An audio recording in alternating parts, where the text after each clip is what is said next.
Assalamualaikum warahmatullahi wabarakatuh. Pada pertemuan kali ini kita akan belajar materi pemecahan masalah pola dan barisan pada bilangan, pemecahan masalah pola dan barisan pada geometri. Langsung saja. Oke, yang pertama kita akan belajar pemecahan masalah pola dan barisan pada bilangan. Untuk masalah yang berkaitan dengan pola dan barisan dalam bilangan ini beraneka ragam ya.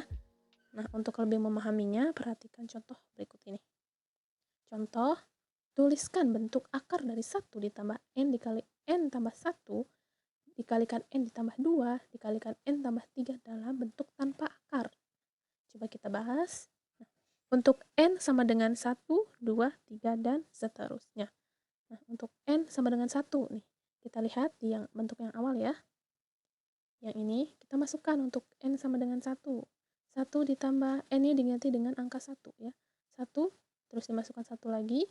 1 tambah 1, 2. 2 dikalikan 1, hasilnya 2 ya. Ini juga diganti dengan 1. 1 tambah 2, 3. Masukkan 3 di sini. Nah, ini digantikan 1. Ini ya. 1 ditambah 3, 4 ya. Jadi 2 kali 3, 6. 6 kali 4, 24 ditambah 1. Akar 25 sama dengan 5. Lanjut. Untuk N sama dengan 2. Ya, seperti tadi ya, dimasukkan. Oke, yang pertama ini kita akan membahas pemecahan masalah pola dan barisan pada bilangan.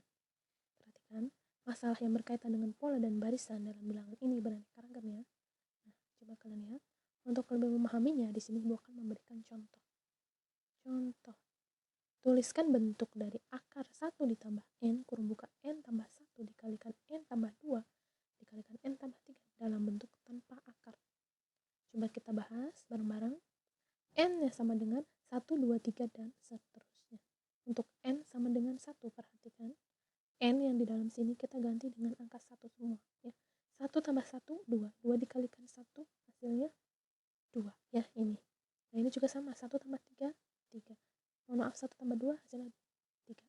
1 tambah 3, hasilnya 4. Akar dari 25, jadi 5. Oke. Untuk N sama dengan 2 diperoleh sama ya. Ini digantikan 2 semua, makanya diperoleh seperti ini, dan hasilnya akar dari 121 sama dengan 11. Untuk N3 juga sama, akar dari 361 hasilnya 19. Lanjut. Kita dapat melanjutkan perhitungan tersebut dengan mensubstitusikan nilai N berikutnya. Seperti yang didapatkan tadi, untuk N sama dengan 1 hasilnya 5, N sama dengan 2 hasilnya 11, N sama dengan 3 hasilnya 19. Coba kalian perhatikan. Dari pola hasil yang sudah kita dapatkan ini, kita lihat 5 sama 11 bedanya berapa? 6 ya. Ditambah 6 dari 5 ke 11, 11 ke 19 berapa? 8. Oke. Nah, untuk N sama dengan 4 nih, kita bisa prediksi kira-kira nanti hasilnya berapa? Ada penambahan berapa? Penambahan 10 ya. Coba kita buktikan benar tidak. Untuk N sama dengan 4 diperoleh seperti biasa ya, ini digantikan semua dengan angka 4. Nah, dapat segini. Akar dari 841 hasilnya 29, itu ada penambahan 10 dari 19. 19 tambah 10, 29. Lanjut.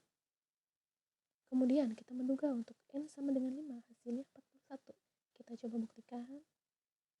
Nah, akarnya yaitu akar dari 1681 hasilnya 41 ya. Ternyata dugaan kita kembali benar ya. Sampai sini paham belum? Paham ya? Sekarang kita lanjut. Contoh soal. Jika angka di belakang koma pada bilangan 7,16724, 16724, 167 dilanjutkan terus-menerus, angka pada tempat kedudukan 1/10 pangkat 33 adalah, coba kita lihat pembahasannya. Perhatikan, bilangan 7,16724, 16724, 167, angka di belakang komanya yaitu ada 16724, 16724, 167 membentuk pola yang berulang. Bisa kita lihat angkanya berulang setelah 5 angka, sehingga dapat kita buat kelompok angka berulang. Coba perhatikan. Nah, 16724, 16724, 167 ya. Oke, kita lihat. Jadi untuk menentukan pola angka ke M, banyak angka dibagi 5 dan cari sisa urutan angkanya. Angka yang berulang itu apa aja sih? Nih ya 5 angka ini, 16724 ada 5 angka. Lanjut, bila bilangan tersebut dilanjutkan terus menerus, angka pada tempat kedudukan 1/10⁻³ Coba kita lihat untuk perhitungannya. Menentukan angka ke-33 di belakang koma. Nah, tadi kan sudah kita pelajari ya. Sudah kita bahas juga untuk mendapatkannya itu dengan cara dibagi 5. 33 bagi 5, 6. Sisanya ada 3. Nah, karena sisanya 3, maka angka ketiga dari 16724 itu angka 7. Ya, angka 7. Lanjut.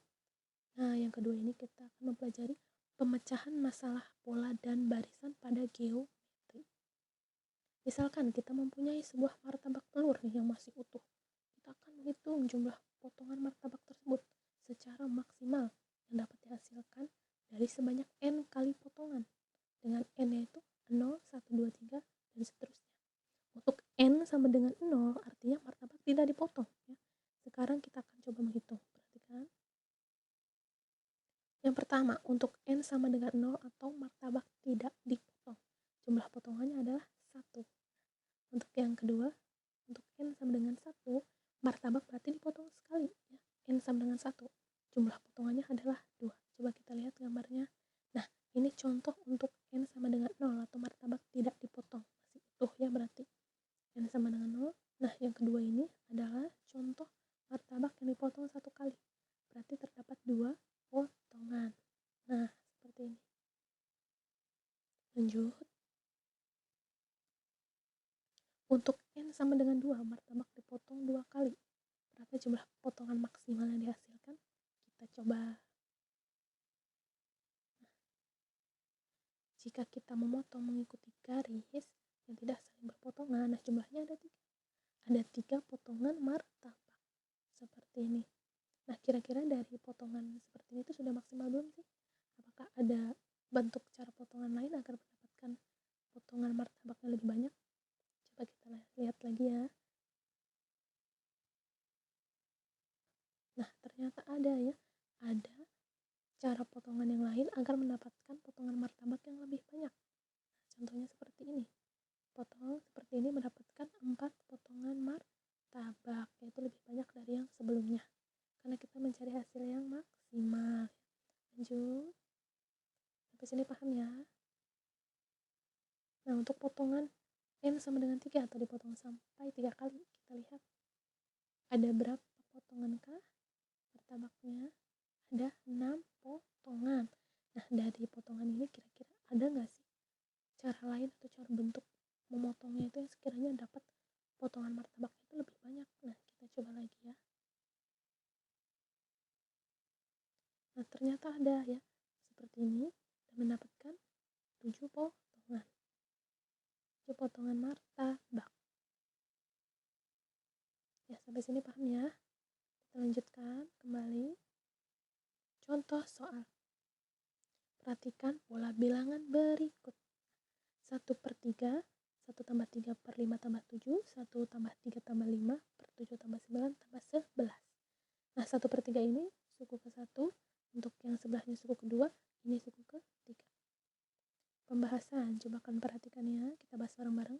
Tentukan nilai setiap suku. Nah, untuk yang suku pertama 1/3 ya, udah jelas 1/3. Untuk yang kedua 1 tambah 3, 4. 5 tambah 7, 12. 4/12 bisa disederhanakan ya. Sama-sama dibagi 4, jadi 1/3. 1 tambah 3 tambah 5 sama dengan 9. 7 tambah 9 tambah 11, hasilnya 27. Disederhanakan jadi 1/3. Oke, lanjut. Untuk soal yang B, gambar berikut mungkin dapat membantu memprediksi bentuk suku berikutnya. Coba kalian perhatikan, suku yang pertama, kotak ini, suku kedua, suku ketiga. Nah, ditanyakan, gambarkan bentuk suku keempat, yaitu, nah untuk bagian penyebutnya nih, belum terisi ya. Nah, untuk kalian mengisinya lebih mudah lagi, kita perhatikan pola dari kotak-kotak yang ditunjukkan oleh ibu. Nah, perhatikan yang pertama, 1, 3 ya. Ke samping, ke bawah ini jumlahnya 3 kotak. Begitu pula seterusnya. Kita coba hitung lagi. 1, 3, 5, 7. 1357, 1357, 9, ya, 9, lalu 11. Nah, sampai 11. Lalu untuk suku keempatnya nih, kira-kira penambahannya berarti berapa? 13 dan 15, ya. Untuk suku keempatnya berarti ditemukan 9, 11, 13, 14 untuk bagian penyebutnya, ya. Lalu kita jumlahkan 1 tambah 3 tambah 5 tambah 7, 16. 9 tambah 11 tambah 13 tambah 15, 48. Kita sederhanakan jadi 1/3. Oke, sampai sini paham ya? Mudah kan? Oke, selanjutnya, bagaimana bentuk bilangan suku ke-10? Tentukan bilangan pada pembilang dan penyebutnya. Nah, masih ingat tidak? Yang pertama itu kan, suku pertama 1/3. Suku kedua ada 2 angka, ya. 1 tambah 3 per 5 tambah 7, ya. Pembilang 2 angka, penyebut 2 angka. Untuk yang 4, suku 4 juga tadi sebelumnya. Sebelumnya nih, suku 4 ada 4 angka, yang pembilangnya 4, yang penyebutnya ada 4. Begitu pula untuk suku ke-10, berarti pembilangnya ada 10, bawahnya juga atau penyebutnya ada 10, yaitu 1 tambah 3 tambah 5 tambah 7 tambah 9 tambah 11 tambah 13 tambah 15 tambah 17 tambah 19 per 21 ditambah 23 ditambah 25 ditambah 27 tambah 29 ditambah 31, 33, 35 tambah 37 tambah 39. Kita jumlahkan, kita bagi yang paling sederhana didapatkan yaitu 1/3. Ya, hasilnya pun sama. Oke, sampai sini paham ya? Baik. Oke, terima kasih. Pembelajaran kali ini alhamdulillah selesai. Kalian tetap semangat ya, belajarin lagi materi yang sudah Ibu sampaikan agar kalian lebih memahami lagi. Oke, jaga kesehatannya, belajar dan tetap semangat. Terima kasih. Wassalamualaikum warahmatullahi wabarakatuh.